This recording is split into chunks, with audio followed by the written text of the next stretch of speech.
Hello, folks. Welcome to AA Big Book Stories. I'm your host, Jason. I just wanted to show off my new Ultimate Warrior t-shirt. Here's a funny story behind it because my girlfriend bought me this at the flea market yesterday. And while I was in rehab, I wrote her a letter every day while I was there. And I always went in the letters with one warrior time, one warrior place, and one warrior nation. Or One Warrior Channel, because that's always how he ended his promos, which is where I got the idea at to end my videos. 1AA time, 1AA place, 1AA channel. Anyhow, it's really cool that she bought me this t-shirt.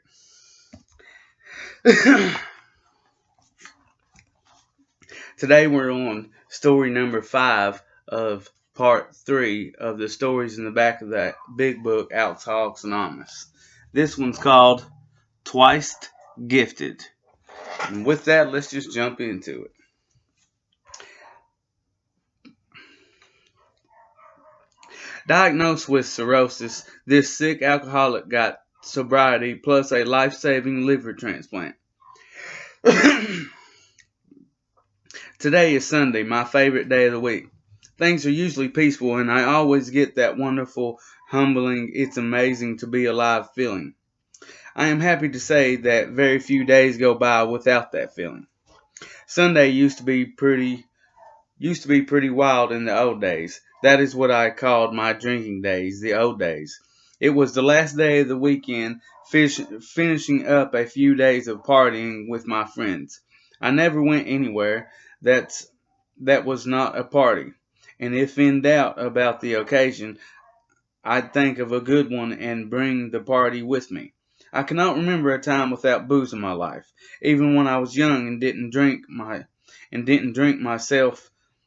Liquor was always around. I do remember a time at the beginning of my drinking thinking to myself, I was not and would never become an alcoholic.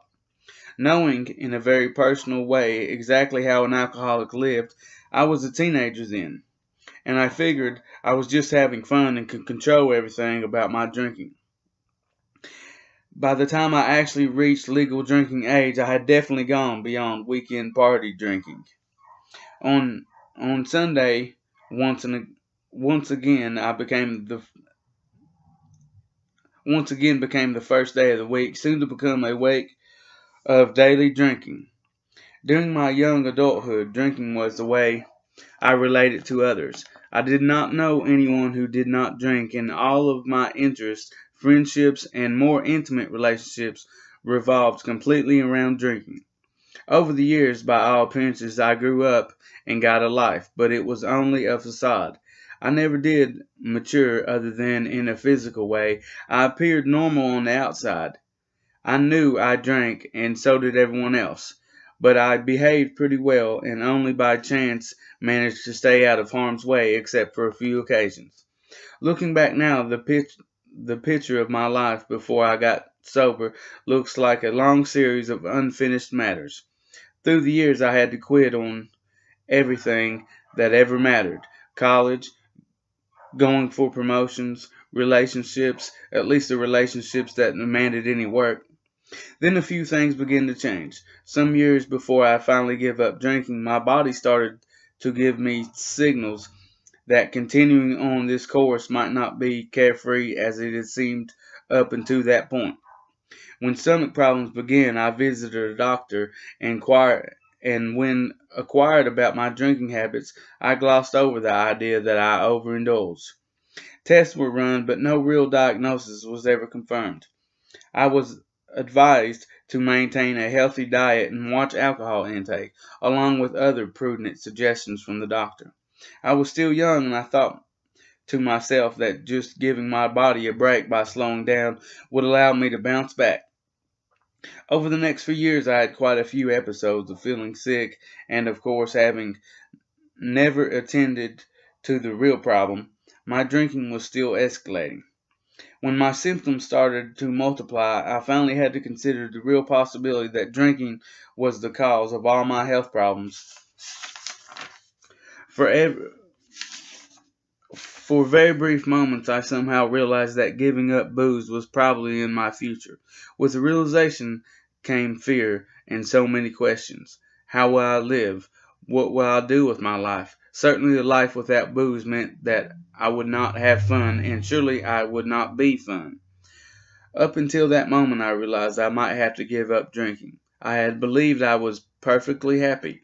I had a fine life, a good job, a nice place to live, a car, friends, all the things I thought I needed in life. Ideas of getting help to quit drinking had surfaced, but fleeting, and never grew into anything like reaching out. My health had finally taken a serious turn for the worse, and I was frequently unable to get out of bed, even to go to work. And strange new problems were exhibiting themselves with regularity. I resolved to divorce myself from the bottle, but trying to stop alone was disastrous. During the dry periods, I was very weak and sick. Then at times I would drink and it was out of control. I would isolate and then binge. Those last drunks ended in episodes of uncontrollable shaking, dry heaves, and even hallucinations. At the end, I was scarred and suffering, and I felt as though I were absolutely alone in the world. A series of circumstances brought me to a new doctor. I had to see a doctor because once again I had become fearfully ill, and I was unable to work. My stomach was distended, and my ankles were swollen twice the normal size due to the fluid retention.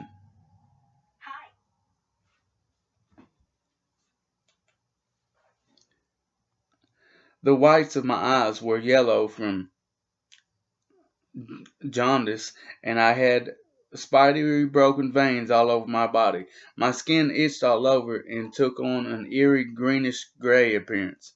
My blood had apparently thinned because of the lightest touch would cause a terrible bruise, and even a small scratch would bleed for a very long time. Dark marks appeared on my face and arms, and my hair began to fall out. And because I had no appetite at all, I was very weak and extremely fatigued. The new physician took a look at my appearance and my blood test and asked if I drank. I said that I used to, but had abstained for quite a while. This was a blatant lie. In reality, the only person who was being fooled was me. My new doctor explained that I had a disease called cirrhosis of the liver. How far it had progressed was hard to tell, but by the symptoms I was having and the results of my tests, the disease seemed fairly advanced. The picture he had painted was very bleak.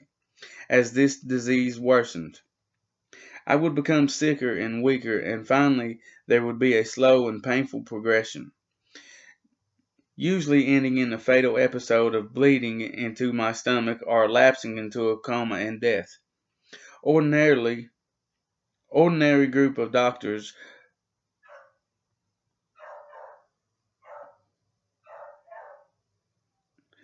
With that, he referred me to a special clinic, not an ordinary group of doctors, but a liver transplant clinic. The initial interview with the group of doctors made it clear that if I wanted to live, I was going to have to prove that alcohol was no longer going to be a part of my life. I was 37 years old at the time, a relatively young woman for what was happening to my body. I was suddenly afraid of dying, and I was desperate. I had attended AA meetings prior to that time, but the words of the doctors had somehow finally begun to clear the way. At the meeting that first night, more of what the people in AA were saying started to pass through my ears and into my head, and finally into my heart. The members of Alcoholics Anonymous offered me a gift of life. I found myself willing, and after some weeks of just showing up, I began to believe that the program could work for me.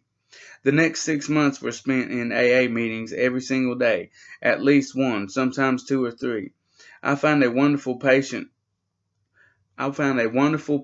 sponsor who helped me to work the steps and practice the principles.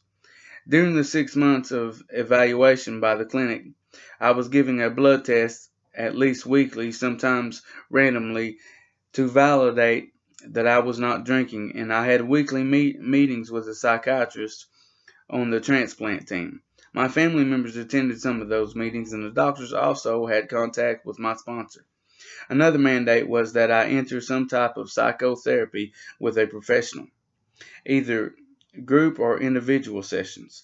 This was not something I would have chosen for myself, but it has turned out to be a very positive force in my life.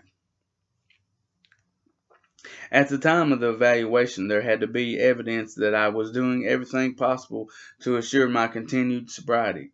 After a 6-month period, I was officially listed as a candidate for a liver transplant. By the time my name was placed on the transplant waiting list, I had become very sick.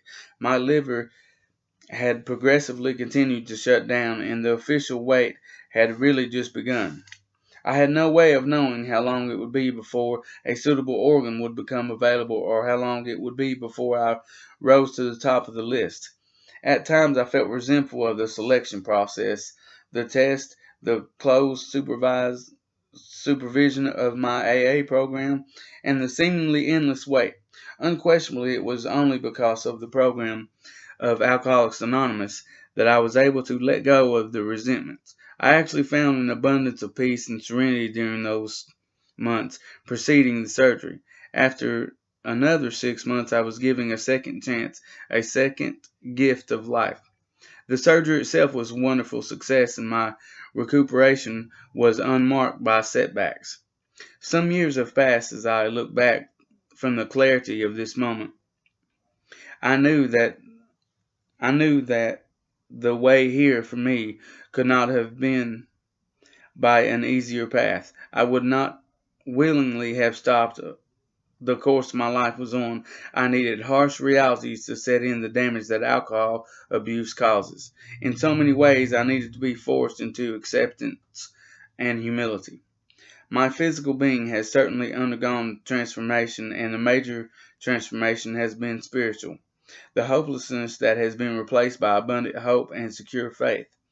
The people of Alcoholics Anonymous has provided a haven where if I remain aware and keep my mind quiet enough, my higher power leads me to amazing realizations. I find a joy in my daily life in being of service, in simply being. I have found rooms full of wonderful people. For me, each and every one of the Big Book's promises have come true. The things that I have learned from my own experiences, from the big books, and from my friends in AA. Patience, acceptance, honesty, humility, and true faith in a power greater than myself are the tools I use today to live my life, this precious life. Today, my life is filled with miracles, big and small, not one of which would have ever came to pass if I had not found the door to Alcoholics Anonymous. Okay, folks, that's it for today. Until next time, one AA time, one AA place, one AA channel.